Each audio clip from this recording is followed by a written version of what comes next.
Penamaan Pedamaran versi Kholik Hamirulo. Kedatangan armada Kholik Hamirulo ke Sumatera bagian selatan pada tahun 1221 armada Kholik Hamirulo bertolak ke Siguntang, Meranjat dan Prabu Muli, dan akhirnya ke Sekampung Danau Pedamaran. Di Sekampung beliau dinikahkan dengan anak Rio Minak Usang Sekampung, dan diangkat sebagai Rio dengan gelar Aryo Damar, berkedudukan di tempat yang bernama Sesa Baru.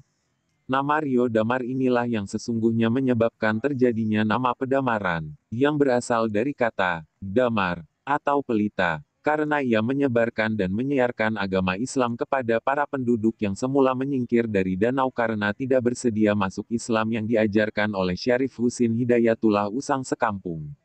Dalam penyingkiran itu, mereka mendiami daerah di sekitar lebak-lebak dan talang-talang di daerah Pedamaran sekarang, seperti Lebak Teluk Rasau, Lebak Air Hitam dan Lebak Segalau, juga tanah talang yang kini menjadi Pedamaran. Semula tempat itu bernama Talang Lindung Bunyian. Ketika itu, penduduk yang bersangkutan menganut kepercayaan animisme dan sebagian lainnya beragama Buddha.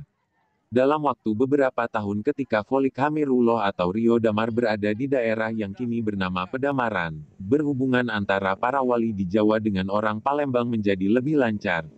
Sekitar 5 tahun sesudahnya, datanglah seorang tokoh yang bernama Maulana Hasanuddin, penyiar agama Islam dari Banten ke Sumatera bagian selatan tersebut.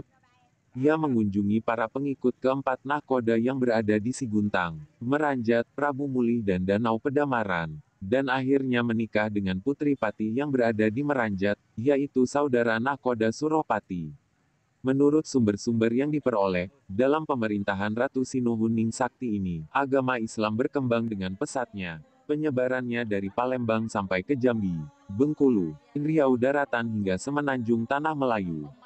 Sumber, Enan Matalin dalam Seminar Masuk dan Berkembangnya Islam di Sumatera Selatan, pada tanggal-tanggal 27 November tahun 1984 di Palembang.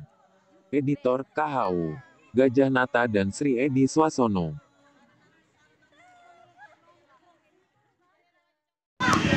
Wallahu alam bisawab. Wassalam.